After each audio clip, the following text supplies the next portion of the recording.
ମାନେ ଧରି ନିଅନ୍ତୁ ସକାଳୁ ଉଠିଲେ ଆଉ ଗ୍ୟାସ୍ ଲଗାଇବାକୁ ଗଲା ବେଳକୁ ଦେଖିଲେ ଯେ ରୋଷେଇ ଘରେ ଆଦୌ ଚୁଲା ଜଳିବ ନାହିଁ। ଆରେ ଏହା ତ ଗୋଟେ ଭୟଙ୍କର ସ୍ଥିତି ହୋଇଯିବ। ବିଲକୁଲ।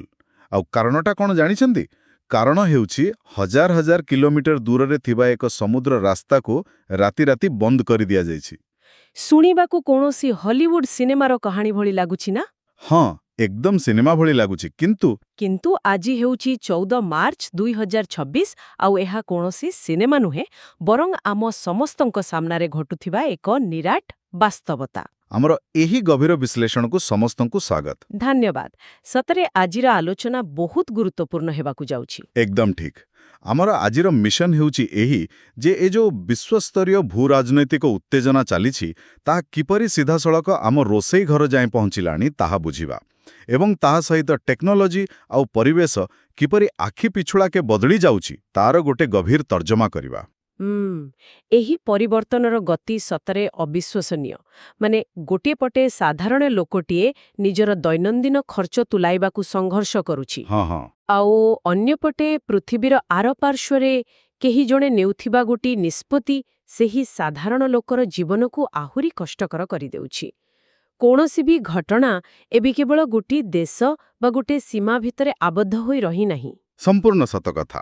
ଆଉ ଏହି ଦ୍ରୁତଗତି କଥା ଉଠିଲା ବେଳେ ମୋର ଫର୍ମୁଲା 1 ବା F1 ରେସିଂ କଥା ମନେ ପଡ଼ିଯାଉଛି। ଆଚ୍ଛା, F1 ସହିତ ଏହାର କ'ଣ ସମ୍ପର୍କ? ମାନେ ଆପଣ ଦେଖନ୍ତୁ, ନିକଟରେ ଆଲବର୍ଟ ପାର୍କରେ ଯେଉଁ ସିଜନ୍ ଓପନର ରେସ୍ ହେଲା। ହଁ, ସେଇଟା ତ ବହୁତ ଚର୍ଚ୍ଚାରେ ଥିଲା। ବିଲକୁଲ। ସେଥିରେ ମର୍ସିଡିଜ୍ AMG କାର୍ ଯେମିତି ହଠାତ୍ ଗିୟର ବଦଳେଇଲା ଆଉ ସମସ୍ତଙ୍କୁ ପଛରେ ପକାଇ 1-2 ଫିନିଶ ସହ ବିଜୟ ହାସଲ କଲା। ବହୁତ ରୋମାଞ୍ଚକର ଥିଲା ସେଇଟା। ଆଉ ତାପରେ ସାଙ୍ଗେ ସାଙ୍ଗେ ପରବର୍ତ୍ତୀ ଚାଇନିଜ୍ ଗ୍ରାଣ୍ଡପ୍ରିକ୍ସ ପାଇଁ ସମସ୍ତଙ୍କର ଫୋକସ୍ ବଦଳିଗଲା। ଆଜିର ବିଶ୍ୱ ରାଜନୀତି ଠିକ୍ ସେହିପରି ଦ୍ରୁତଗତିରେ ଗୋଟିଏ ମୋଡରୁ ଆଉ ଗୋଟିଏ ମୋଡକୁ ଯାଉଛି। ଏକ ଚମତ୍କାର ଉଦାହରଣ। ଠିକ୍ ଅଛି, ଆସନ୍ତୁ ଏହାକୁ ଟିକେ ସହଜ କରି ବୁଝିବା। ମଧ୍ୟପ୍ରାଚ୍ୟରେ ଯାହା ଘଟୁଛି ତାହା କିପରି ଆମ ଜୀବନକୁ ପ୍ରଭାବିତ କରୁଛି। ଆଜ୍ଞା। ଆମର ସୂତ୍ର ଅନୁଯାୟୀ ଇରାନର ନୂଆ ସର୍ବୋଚ୍ଚ ନେତା ବା ସୁପ୍ରିମ୍ ଲିଡର ମୋଜତାବା ଖାମେନେଇ ଗୋଟିଏ ବହୁତ ବଡ଼ ଘୋଷଣା କରିଛନ୍ତି। ସେ ସିଧାସଳଖ କହିଛନ୍ତି ଯେ ହର୍ମୁଜ ପ୍ରଣାଳୀକୁ ମାନେ ଷ୍ଟ୍ରେଟ୍ ଅଫ୍ ହର୍ମୁଜକୁ ସମ୍ପୂର୍ଣ୍ଣ ବନ୍ଦ ରଖାଯିବ। ବାପ୍ରେ, ଏହା ତ ସିଧାସଳଖ ଏକ ଯୁଦ୍ଧାନ୍ଦେହୀ ଡାକରା। ଖାଲି ସେତିକି ନୁହେଁ, ଆମେରିକା ଆଉ ଇସ୍ରାଏଲ ଘାଟି ଉପରେ ଆକ୍ରମଣ ଜାରି ରହିବ ବୋଲି ମଧ୍ୟ ସେ କହିଛନ୍ତି। ନିହତମାନଙ୍କର ବଳିଦାନର ପ୍ରତିଶୋଧ ନିଆଯିବ। ଜାଣିଛନ୍ତି, ଏହା କେବଳ ଫମ୍ପା ଧମକ ନୁହେଁ। ଯଦି ଆମେ ଏହାକୁ ଏକ ବୃହତ୍ ଦୃଷ୍ଟିକୋଣରୁ ଦେଖିବା, ତେବେ ହର୍ମୁଜ ପ୍ରଣାଳୀ କୌଣସି ସାଧାରଣ ସମୁଦ୍ର ରାସ୍ତା ନୁହେଁ। ତାହେଲେ ଏହାର ଗୁରୁତ୍ୱ ପ୍ରକୃତରେ କେତେ? ବିଶ୍ୱର ପ୍ରାୟ 20% ଅଶୋଧିତ ତୈଳ ଏହି ସଂକୀର୍ଣ୍ଣ ରାସ୍ତା ଦେଇ ଯାଇଥାଏ। ଏବଂ ଆଶ୍ଚର୍ଯ୍ୟର କଥା ହେଉଛି, ଏହାର ସବୁଠାରୁ ସଂକୀର୍ଣ୍ଣ ସ୍ଥାନ ମାତ୍ର 21 ମାଇଲ ଚଉଡ଼ା। ମାତ୍ର 21 ମାଇଲ। ତାମାନେ ଏହାକୁ ବନ୍ଦ କରିବା ଇରାନ ପାଇଁ ବହୁତ ସହଜ। ବିଲକୁଲ। ଆଉ ଯଦି ଇରାନ ଏହାକୁ ବନ୍ଦ କରିଦିଏ, ତେବେ ବିଶ୍ୱ ତୈଳ ଯୋଗାଣର ଏକ ପ୍ରମୁଖ ଶିରା ଛିଣ୍ଡିଯିବା ସହ ସମାନ। ଆଉ ଏହାର ପ୍ରମାଣ ତ ଆମେ ପାଇସାରିଲୁଣି। ହଁ, ସେଇ ଯେଉଁ ଇରାକୀ ଉପକୂଳ ନିକଟରେ ଆକ୍ରମଣ ହେଲା, 5ଟି ତୈଳ ଟ୍ୟାଙ୍କର ଉପରେ ହମଲା ହୋଇଛି ଆଉ ସେଥିରେ ଭୟଙ୍କର ନିଆଁ ଲାଗିଛି। ଠିକ୍ କହିଲେ। ଆଉ ସେଠାରେ ଆମେରିକା, ଜାପାନ ଆଉ ୟୁରୋପର ବଡ଼ ବଡ଼ ଜାହାଜଗୁଡ଼ିକ ଏବେ ଖସି ରହିଛନ୍ତି। ପରିସ୍ଥିତି ଏତେ ଖରାପ ଯେ ଇରାକ ଓ ଓମାନ ନିଜର ତୈଳ ଟର୍ମିନାଲଗୁଡ଼ିକୁ ଅସ୍ଥାୟୀ ଭାବେ ବନ୍ଦ କରିଦେବାକୁ ବାଧ୍ୟ ହୋଇଛନ୍ତି। ମାନେ ଏହି ଟର୍ମିନାଲ ବନ୍ଦ ହେବାର ସିଧା ଅର୍ଥ ହେଉଛି ବଜାରକୁ ଆଉ ତେଲ ଆସିବ ନାହିଁ। ହଁ, ଏଥିପାଇଁ ତ ଆନ୍ତର୍ଜାତୀୟ ଶକ୍ତି ଏଜେନ୍ସି ବା IEA କଡ଼ା ଚେତାବନୀ ଦେଇଛି। ସେମାନେ ସତର୍କ କରାଇ ଦେଇଛନ୍ତି ଯେ ଏହା ଇତିହାସର ସବୁଠାରୁ ବଡ଼ ତୈଳ ସଙ୍କଟ ହୋଇପାରେ। ଅଶୋଧିତ ତୈଳ ଦର ବର୍ତ୍ତମାନ ବ୍ୟାରେଲ ପିଛା $100 ପାର କରିସାରିଲାଣି। $100? ଏହା ତ ସିଧାସଳଖ ମୁଦ୍ରାସ୍ଫୀତିକୁ ବଢ଼ାଇଦେବ। ଏକଦମ। ଏହି ସ୍ଥିତିକୁ ସମ୍ଭାଳିବାକୁ ଆମେରିକା ଏବଂ ଅନ୍ୟ କେତେକ ଦେଶ ମିଶି ଏକ ବଡ଼ ପଦକ୍ଷେପ ନେଇଛନ୍ତି। ସେମାନେ ନିଜର ଆପାତକାଳୀନ ରିଜର୍ଭରୁ 40 କୋଟି ବ୍ୟାରେଲ ତୈଳ ବଜାରକୁ ଛାଡ଼ିବାକୁ ଘୋଷଣା କରିଛନ୍ତି। ଆଚ୍ଛା, କିନ୍ତୁ ଏଇଠି ମୋର ଗୋଟେ ପ୍ରଶ୍ନ ଅଛି। ପଚାରନ୍ତୁ। ଧରିନିଅନ୍ତୁ ଆପଣଙ୍କ ସହରର ମୁଖ୍ୟ ରାସ୍ତା ବନ୍ଦ ହୋଇଯାଇଛି, ଯାହାଫଳରେ ବଜାରରେ ପରିବା ଦାମ ହଠାତ୍ ଦ୍ୱିଗୁଣିତ ହୋଇଗଲା। ହଁ, ଏମିତି ତ ସାଧାରଣତଃ ହୁଏ। ତେବେ ଘରେ ଯେତିକି ପରିବା ସଞ୍ଚୟ କରି ରଖାଯାଇଛି ତାହା କେତେ ଦିନ ଯିବ? ଦିନେ କିମ୍ବା 2 ଦିନ?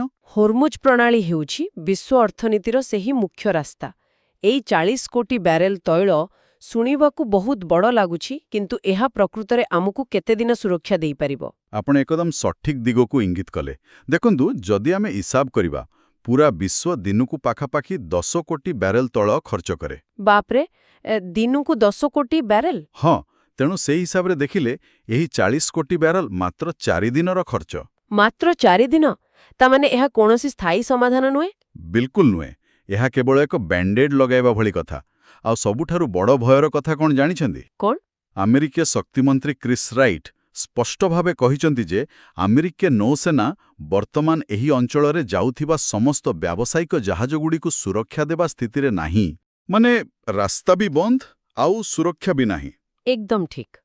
ଆଉ ସେଥିପାଇଁ ତ ଏହାର ପ୍ରଭାବ ସିଧା ଆସି ଭାରତର ରୋଷେଇ ଘରେ ପଡ଼ିଲାଣି। ଆମ ଦେଶର ବିଭିନ୍ନ ସ୍ଥାନରେ ଏବେ ଏଲ୍‌ପିଜି ବା ରୋଷେଇ ଗ୍ୟାସ୍‌ର ଅଭାବ ଦେଖାଦେଇଛି। ହଁ, ଖବରକାଗଜରେ ତ ଏହା ମୁଖ୍ୟ ଖବର। ପ୍ରଧାନମନ୍ତ୍ରୀ ନରେନ୍ଦ୍ର ମୋଦି ଲୋକଙ୍କୁ ଭୟଭୀତ ନ ହେବାକୁ ପରାମର୍ଶ ଦେଇଛନ୍ତି। ଏହା ସହ କିରୋସିନ ଓ କୋଇଲା ଯୋଗାଣ ବଢ଼ାଇ ସ୍ଥିତି ସମ୍ଭାଳିବାକୁ ପ୍ରତିଶ୍ରୁତି ମଧ୍ୟ ଦେଇଛନ୍ତି।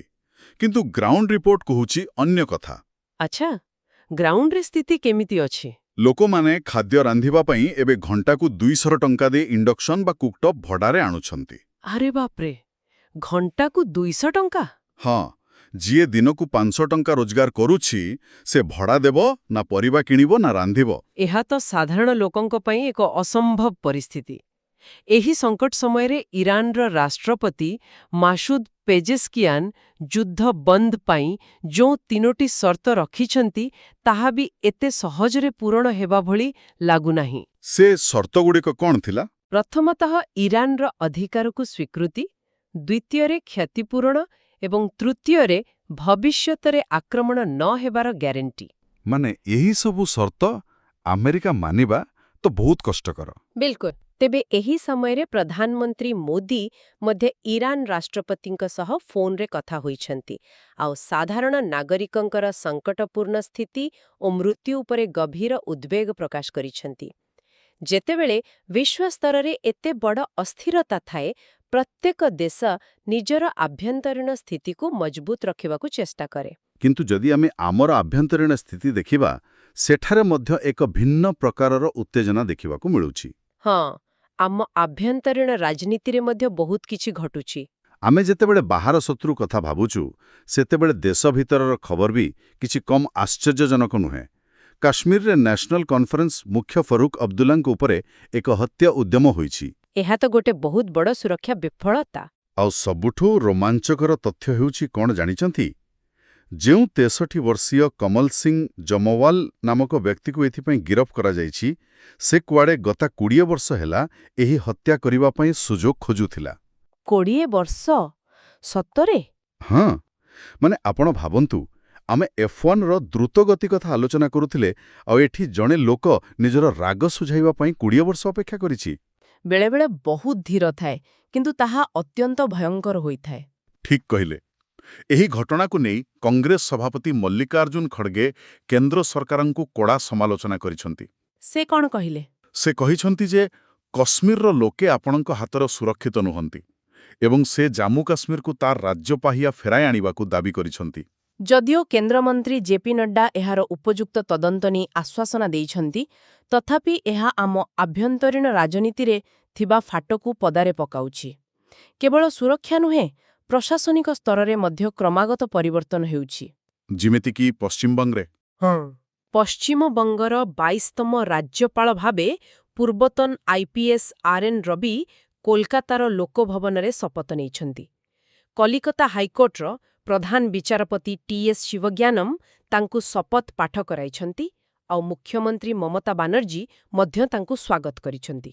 ଆମ ଗଣତନ୍ତ୍ର କିପରି ନିଜ ଭିତରେ ସମନ୍ୱୟ ରକ୍ଷା କରିବାକୁ ଚେଷ୍ଟା କରୁଛି, ଏହା ତାର ଏକ ଉଦାହରଣ।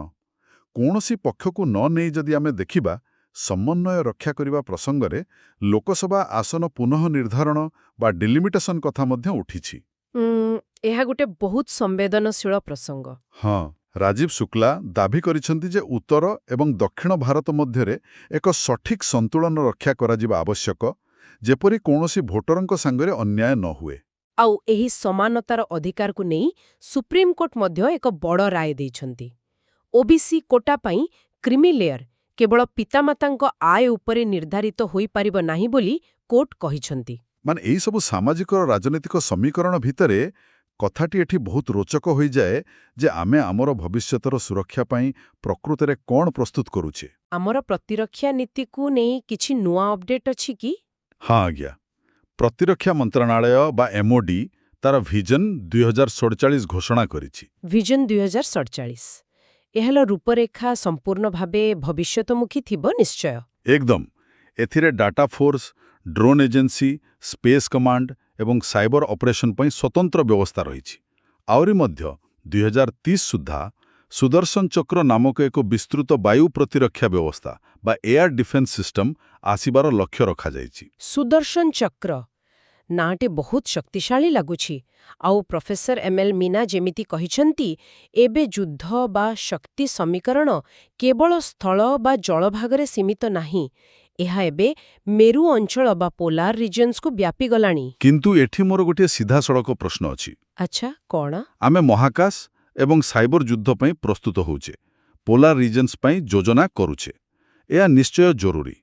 ଅଥଚ ଅନ୍ୟପଟେ ଦେଖନ୍ତୁ, ଜଣେ 63 ବର୍ଷର ଲୋକ 20 ବର୍ଷ ଧରି ଯୋଜନା କରି ଗୋଟିଏ ବଡ଼ ରାଜନୈତିକ ନେତାଙ୍କ ସୁରକ୍ଷା ବଳୟକୁ ଭାଙ୍ଗି ହତ୍ୟା ଉଦ୍ୟମ କରିଦେଉଛି। ହଁ, ଏହା ଗୋଟେ ବଡ଼ ବିଡ଼ମ୍ବନା। ତାହେଲେ ଆମେ କ'ଣ ଆକାଶରୁ ଆସୁଥିବା ଡ୍ରୋନ୍ ଉପରେ ନଜର ରଖିବାକୁ ଯାଇ ଭୂଇଁ ଉପରେ ଥିବା ବେସିକ୍ ସୁରକ୍ଷାକୁ ଅଣଦେଖା କରୁଛେ କି? ଦେଖନ୍ତୁ, ଏହା ଏକ ଅତି ଯୁକ୍ତିଯୁକ୍ତ ପ୍ରଶ୍ନ। କିନ୍ତୁ ପ୍ରକୃତ କଥା ହେଉଛି, ଆମକୁ ଦୁଇଟି ଯାକ ଦିଗରେ ଏକା ସାଙ୍ଗରେ ଲଢ଼ିବାକୁ ପଡ଼ିବ। କେମିତି?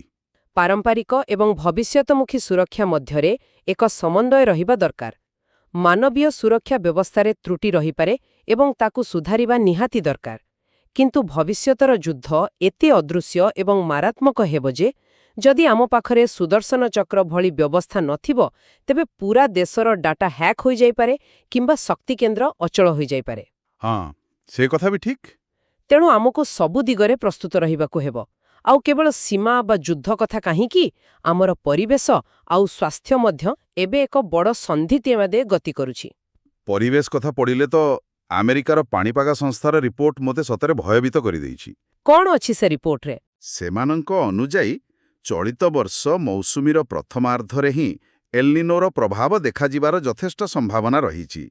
ଜୁନ୍ ଜୁଲାଇ ସୁଦ୍ଧା ଏହାର ପ୍ରଭାବ 62% ଏବଂ ପରେ ତାହା ବୃଦ୍ଧି ପାଇ 80%ରୁ ଅଧିକ ହେବ। ବାପ୍ରେ, ଏହାର ଅର୍ଥ ହେଉଛି ଆମେ ଏକ ଅସମ୍ଭବ ଗରମ ଅନୁଭବ କରିବାକୁ ଯାଉଛେ। ବିଲକୁଲ।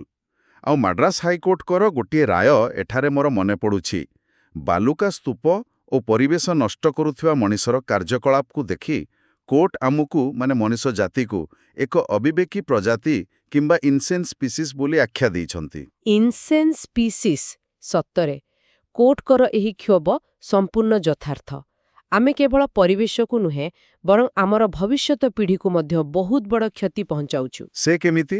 ନୂତନ ଗବେଷଣାରୁ ଜଣାପଡ଼ିଛି ଯେ ପିଲାମାନଙ୍କର ଅତ୍ୟଧିକ ସ୍କ୍ରିନ୍ ଟାଇମ୍, ଦିନରାତି ମୋବାଇଲ ବା ଟିଭି ଦେଖିବା, ସେମାନଙ୍କର ମସ୍ତିଷ୍କ ବିକାଶକୁ ବାଧାପ୍ରାପ୍ତ କରୁଛି। ହଁ, ଏହା ଏକ ସାଧାରଣ ସମସ୍ୟା ହୋଇଗଲାଣି ଆଜିକାଲି। ଏହା କେବଳ ଶାରୀରିକ ମୋଟାପଣ ବଢ଼ାଉ ନାହିଁ, ବରଂ ପିଲାଙ୍କ ମଧ୍ୟରେ ଭାବନାତ୍ମକ ବିକୃତି ବି ସୃଷ୍ଟି କରୁଛି। ଏ ସମସ୍ୟାକୁ ଦୃଷ୍ଟିରେ ରଖି ହ୍ୱାଟ୍ସଆପ୍ ଭଳି ବଡ଼ କମ୍ପାନୀ ବର୍ତ୍ତମାନ ଏକ ପଦକ୍ଷେପ ନେଇଛି। କ'ଣ ପଦକ୍ଷେପ?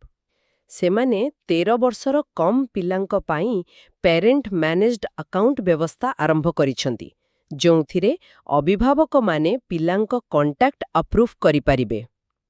ଆଚ୍ଛା, ତେବେ ଏସବୁର ପ୍ରକୃତ ଅର୍ଥ କ'ଣ? ମୁଁ ଏହାକୁ ଆଉ ଗୋଟେ ଖବର ସହ ଯୋଡ଼ି ଦେଖିବାକୁ ଚେଷ୍ଟା କରୁଛି। କେଉଁ ଖବର?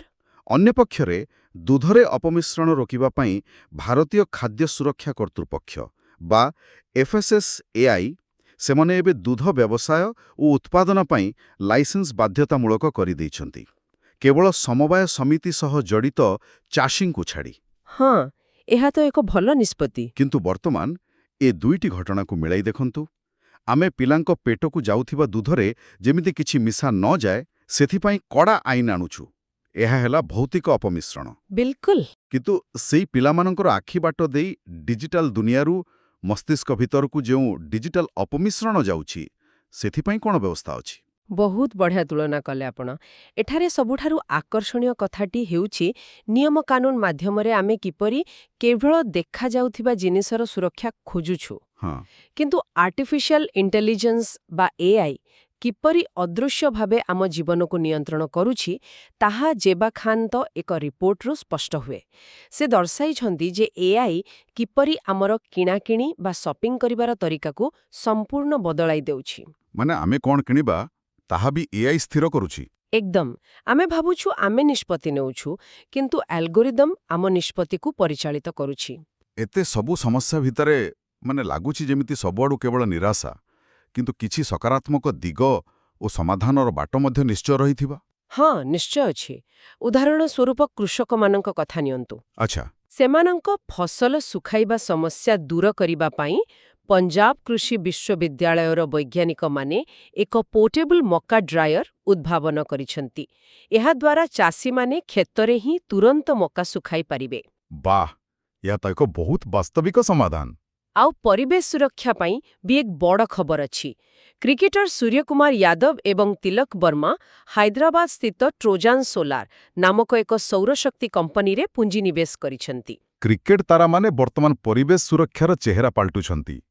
ଏହା ତ ଆଶ୍ଚର୍ଯ୍ୟର କଥା। ହଁ, ଯାହାକି ଅକ୍ଷୟ ଶକ୍ତି କ୍ଷେତ୍ରକୁ ମଜବୁତ କରିବ। ମନ୍ମାତ ରାଜ ସିହ୍ନାଙ୍କ ମତକୁ ଆଧାର କରି ଯଦି କହିବା, ଯୁବବର୍ଗଙ୍କର ଦକ୍ଷତା ଓ ପ୍ରଭାବକୁ ଯଦି ଏହିଭଳି ବିନିଯୋଗ କରାଯାଏ, ତେବେ ପରିବେଶ ସୁରକ୍ଷାରେ ଏକ ବଡ଼ ପରିବର୍ତ୍ତନ ଆସିବ। ସତରେ? ଆଉ ସରକାରୀ ସ୍ତରରେ ମଧ୍ୟ କିଛି ପଦକ୍ଷେପ ନିଆଯାଉଛି କି? ହଁ, ମୁମ୍ବାଇର ସଞ୍ଜୟ ଗାନ୍ଧୀ ଜାତୀୟ ଉଦ୍ୟାନ ବା SGNPରେ ମାନବ ବନ୍ୟଜନ୍ତୁ ସଂଘର୍ଷ ରୋକିବା ପାଇଁ 20 କୋଟି ଟଙ୍କାର ଏକ ପ୍ରଶମନ ଯୋଜନା ପ୍ରସ୍ତୁତ କରାଯାଇଛି। ସେଥିରେ ୱାଚ୍ ଟାୱାର, କୃତ୍ରିମ ପୋଖରୀ ଇତ୍ୟାଦି ତିଆରି କରାଯିବ। ଏହା ତ ବହୁତ ଭଲ କଥା। ବନ୍ୟଜନ୍ତୁ ସଂରକ୍ଷଣ ନିହାତି ଆବଶ୍ୟକ। ଆଉ ଏହି ସଂରକ୍ଷଣର ଫଳ ବି ଦେଖିବାକୁ ମିଳୁଛି। ପଶ୍ଚିମଘାଟ ପର୍ବତମାଲାରେ ଆମ୍ବ୍ଲିସେପ୍ସ ବାୟାସିଆଇ ନାମକ ନୂତନ ପ୍ରଜାତିର କ୍ୟାଟଫିସ୍ ଠାବ ହୋଇଛି, ଯାହା ଆମର ଜୈବ ବିବିଧତାକୁ ଦର୍ଶାଉଛି। ବାଃ, ନୂଆ ପ୍ରଜାତିର ମାଛ। କିନ୍ତୁ କେବଳ ପ୍ରକୃତି ନୁହେଁ, ଆମ ସାଂସ୍କୃତିକ ଦିଗରେ ମଧ୍ୟ କିଛି ରକ୍ଷଣାବେକ୍ଷଣ କାମ ହେଉଛି। କେଉଁଠି? ଜଗତସିଂହପୁରରେ ପଠାଖଣ୍ଡାଠାରେ ଏପ୍ରିଲ 1ରୁ 5 ଯାଏଁ 5 ଦିନିଆ କଳିଙ୍ଗ ମହୋତ୍ସବ 2026 ଆୟୋଜନ ପାଇଁ ପ୍ରସ୍ତୁତି ବୈଠକ ହୋଇଛି। ଆମ ସଂସ୍କୃତିକୁ ବଞ୍ଚାଇବା ପାଇଁ ଏହା ଏକ ବଡ଼ ପ୍ରୟାସ। ବହୁତ ସୁନ୍ଦର। ସେହିପରି ଅପରେସନ୍ ବ୍ଲୁ ଷ୍ଟାର ସମୟରେ ନଷ୍ଟ ହୋଇଯାଇଥିବା ଶିଖ ପାଣ୍ଡୁଲିପିଗୁଡ଼ିକର ପୁନରୁଦ୍ଧାର ପାଇଁ ସରକାର ଏବେ ବିଚାର କରୁଛନ୍ତି। ମାନେ ଆମେ ଆମର ଇତିହାସକୁ ମଧ୍ୟ ସାଉଁଟି ରଖିବାକୁ ଚେଷ୍ଟା କରୁଛେ। ଏହା ଏକ ଅତି ସମ୍ବେଦନଶୀଳ ଓ ପ୍ରଶଂସନୀୟ ପଦକ୍ଷେପ। ତାହେଲେ ଆମେ ଆମର ଭୌଗୋଳିକ ସୀମା ଜଗୁଛୁ, ଦୁଧର ଶୁଦ୍ଧତା ମାପୁଛୁ, ଜଙ୍ଗଲର ପଶୁଙ୍କୁ ସୁରକ୍ଷା ଦେବା ପାଇଁ ଏତେ ସବୁ ପଦକ୍ଷେପ ନେଉଛୁ। ହଁ। କିନ୍ତୁ ଏଠି ମୋର ଗୋଟେ ଶେଷ ପ୍ରଶ୍ନ, ଆମ ଯୁବପିଢ଼ିର ଅଦୃଶ୍ୟ ସୁରକ୍ଷା କଥା କ'ଣ? ମାନେ ଆପଣ କେଉଁ ବିଷୟରେ କହୁଛନ୍ତି? ଆମ ପାଖରେ ଏକ ରିପୋର୍ଟ ଅଛି। ପୁଣେ ଏୟାରପୋର୍ଟରୁ ଗୋଟେ ସାଇବର ଗୋଲାମୀ ବା ସାଇବର ସ୍ଲେଭରି ରାକେଟ୍ ଗିରଫ ହୋଇଛି। ସାଇବର ଗୋଲାମୀ? ହଁ, ମ୍ୟାନମାରରେ ଡେଟା ଏଣ୍ଟ୍ରି ଚାକିରି ଆଳରେ ଆମ ଭାରତୀୟ ଯୁବକମାନଙ୍କୁ ନିଆଯାଉଛି, ଆଉ ସେଠାରେ ସେମାନଙ୍କୁ ବନ୍ଦୀ କରି ସେମାନଙ୍କ ଦ୍ୱାରା ସାଇବର କ୍ରାଇମ୍ କରାଯାଉଛି। ବାପ୍ରେ, ଏହା ତ ଗୋଟେ ଅତି ସାଂଘାତିକ ଅପରାଧ। ଗୋଟିଏ ପଟେ ଦିଲ୍ଲୀ ମାଡ଼ାର 12 କୋଟି ବକେୟା ନ ଦେଇ 10 ବିଲ୍ଡର ଠକିବା କଥା ଆସୁଛି, ଯାହା ଏକ ଆର୍ଥିକ ଅପରାଧ। କିନ୍ତୁ ଏହି ସାଇବର ସ୍ଲେଭରି ହେଉଛି ଆମ ମସ୍ତିଷ୍କ ଉପରେ ଏକ ଅଦୃଶ୍ୟ ଆକ୍ରମଣ। ଏକଦମ ଠିକ୍ କହିଲେ ଆପଣ। ତେଣୁ ଯେତେବେଳେ ପ୍ରାକୃତିକ ସମ୍ପଦ ଯେପରିକି ତୈଳ ଏବଂ ଡିଜିଟାଲ ସମ୍ପଦ ମାନେ ଆମର ପିଲାଙ୍କ ମସ୍ତିଷ୍କ ଓ ସାଇବର ଶକ୍ତି ଉଭୟ ବିପଦରେ, ସେତେବେଳେ କ'ଣ ଆମେ କେବଳ ଦେଶର ସୀମା ଜଗିଲେ ଚଳିବ, ନା ନିଜର ମାନସିକ ସୀମା ରକ୍ଷା ପାଇଁ ଆମକୁ ଏକ ଅଦୃଶ୍ୟ ସୁଦର୍ଶନ ଚକ୍ର ତିଆରି କରିବାକୁ ପଡ଼ିବ? ଏହା ଏକ ବହୁତ ଗମ୍ଭୀର ଚିନ୍ତାଧାରା। ସତରେ ଆମକୁ ସେହି ଅଦୃଶ୍ୟ ସୁଦର୍ଶନ ଚକ୍ରର ଆବଶ୍ୟକତା ଏବେ ସବୁଠୁ ଅଧିକ। ବାସ୍, ଆଜିର ଏହି ସବୁ ତଥ୍ୟ ଉପରେ ଚିନ୍ତା କରିବା ପାଇଁ ମୁଁ ସମସ୍ତଙ୍କୁ ଅନୁରୋଧ କରୁଛି। ଆଜିର ଆଲୋଚନାରେ ଭାଗ ନେଇଥିବାରୁ ଆପଣଙ୍କୁ ବହୁତ ଧନ୍ୟବାଦ। ଆମେ ଏବେ ଏହି ଗଭୀର ବିଶ୍ଳେଷଣରୁ ବିଦାୟ ନେଉଛୁ। ନମସ୍କାର।